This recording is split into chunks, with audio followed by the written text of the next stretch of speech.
Hi mga kasawi, magandang gabi sa inyong lahat. Kamusta na po kayo? Mag-iingat kayo palagi mga kasawi. Isang sender yung ating isang babae at eto yung kanyang komento. Iba ako kahit hindi kainin tilapia ko, okay lang basta kainin ang dalawang siopaw ko.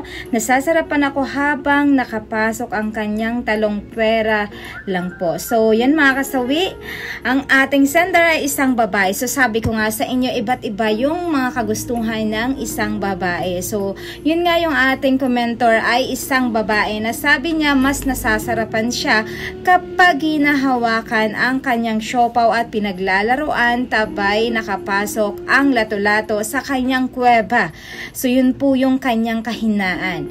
May iba't ibang babae naman po na ang kahinaan nila ay kapag kinakain ang kanilang bebengka mga kasawi. Kaya nga po sabi ko sa inyo, may iba't ibang kahinaan at kagustuhan ang mga kababaihan na talagang ginagawa sa kanila ng kanilang mga asawa mga kasawi.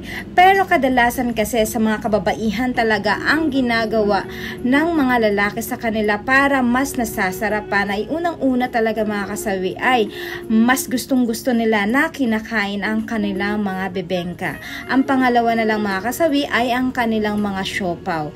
Tapos syempre na ito ay pinagsasabay na pinapasok ng kanilang lato-lato sa kanilang mga kuweba, mga kasawi. Pero sabi ko sa inyo, depende ito sa mga kababaihan, mga kasawi ha. Kasi may mga babae naman na hindi nagpapakain sa kanilang bibengka. Ayan mga kasi. May mga babae naman na hindi nagpapahawak sa kanilang mga siopaw at hindi ito nagpapalaro. Mas gusto nila na nakipaghalikan sila at tinahalikan sila sa kanilang mga liig, mga kasawi. May mga ganong kababaihan. Pero sabi ko sa inyo, talagang halos kadalasan ang mga kababaihan ay mas gusto nila na mas dinidilaan ng kanilang bibengka tapos ang kanilang mga siopaw at the third na lang ay yung kanilang nilalaro na lang ang kanilang mga siopaw mga kasawi. So, depende po yun. Kaya sa ating mga kalalakihan, kung kayo po ay may mga asawa at jowa, hulihin nyo po kung ano ang kiliti at kahinaan ng isang babae para po mas naiel ang isang babae at mas maganda po ito para po mas masatisfy ang inyong mga asawa kapag ka ito po yung inyong ginawa.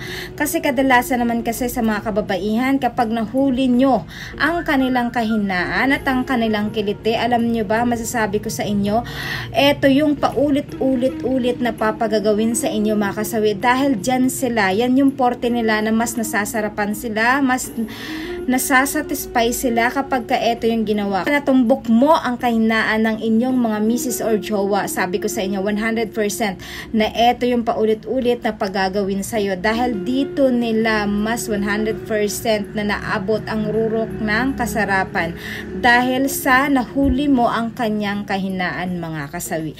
So yan lang po mga kasawi yung aking suggestion tungkol dito sa ating commentor. Maraming salamat po at pwede kayo mag-comment kung ano yung mga suggestion nyo tungkol dito.